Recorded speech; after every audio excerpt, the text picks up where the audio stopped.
Assalamualaikum warahmatullahi wabarakatuh. Perkenalkan, nama saya Rahmatul Umar dengan NIM 060103 Di sini saya akan menjelaskan tentang syarah dan pemahaman sebuah hadis.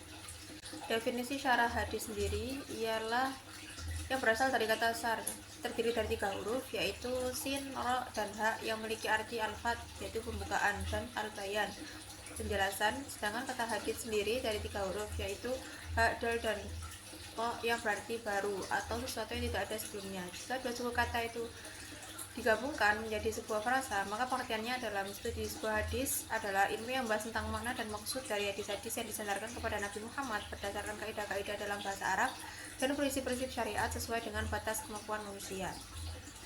Adapun tujuan dari ilmu hadis sendiri ialah mengetahui makna dan fik hadis Rasulullah. Bahkan bisa dibilang tujuan ini merupakan buah dari ilmu hadis, sebab dengan memahami makna dan fik hadis, syariat Islam dapat tegak. Sejarah kemunculan syarah hadis. Kemunculan embrio ilmu syarah hadis terjadi sejak era Rasulullah, kemudian semakin berkembang di era sahabat dan juga tabi'in. Karya-karya syarah hadis baru muncul di era al-tabi'in. Sebagian dari mereka juga mengelompokkan ucapan-ucapan Rasulullah dan sebagian lagi mengumpulkan ucapan-ucapan para sahabat.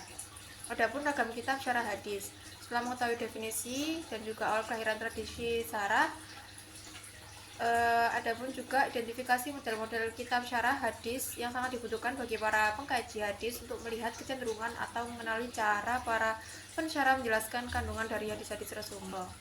Pada ragam kitab syarah hadis, yang pertama model pensyarahan tematik atau maudhu, yakni dengan mengkaji hadis-hadis Rasulullah terlebih dahulu, kemudian menentukan hadis-hadis yang hendak disyarahi baik dari segi sanad maupun matannya, dan mengelompokkannya ke dalam tema-tema pembahasan yang sudah disusun.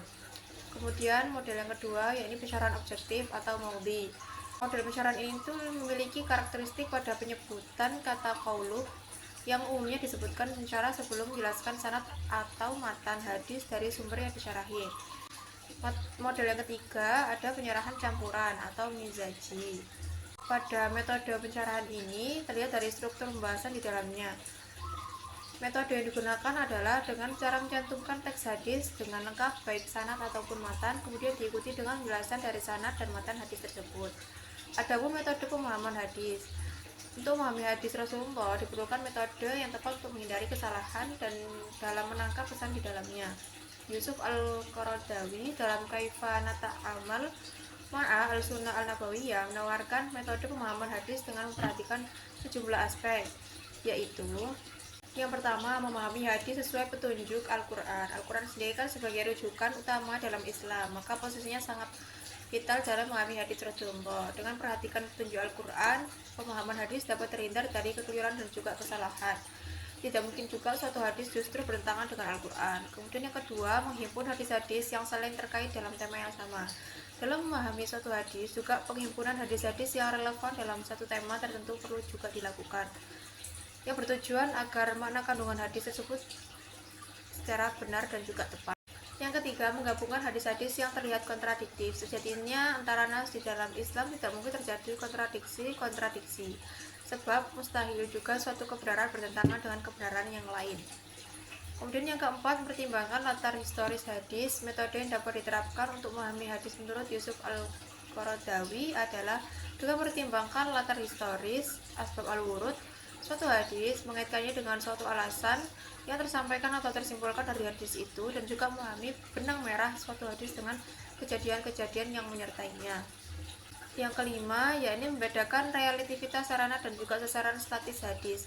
Aspek berikutnya yang menjadi pertimbangan dalam memahami suatu hadis bahwa sarana juga sangat mungkin berubah, tetapi tujuan atau sasaran berlaku tetap. Kemudian yang keenam, memperhatikan makna majaz dalam hadis. Aspek berikutnya tidak kalah penting, yakni diperhatikan ketika berupaya memahami hadis-hadis Rasulullah adalah ungkapan dalam bentuk majaz, kiasan, atau metafora. Kemudian yang ketujuh, membedakan antara gaib dengan visible.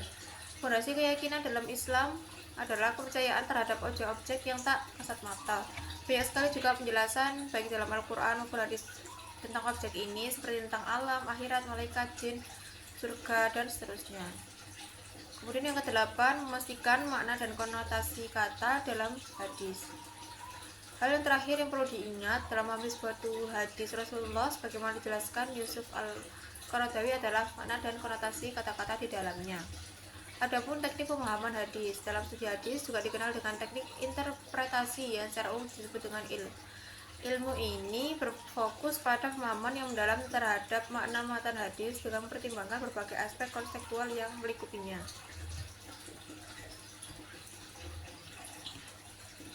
Yang pertama, teknik pemahaman tekstual, yakni upaya memahami makna suatu hadis hanya melihat redaksi matan hadis saja. Kemudian yang kedua, teknik pemahaman intelektual, upaya memahami makna hadis dengan cara menemukan relasi yang terjalin antara teks matan hadis tertentu dengan teks-teks hadis lain dan khobar atau dengan ayat-ayat Al-Quran.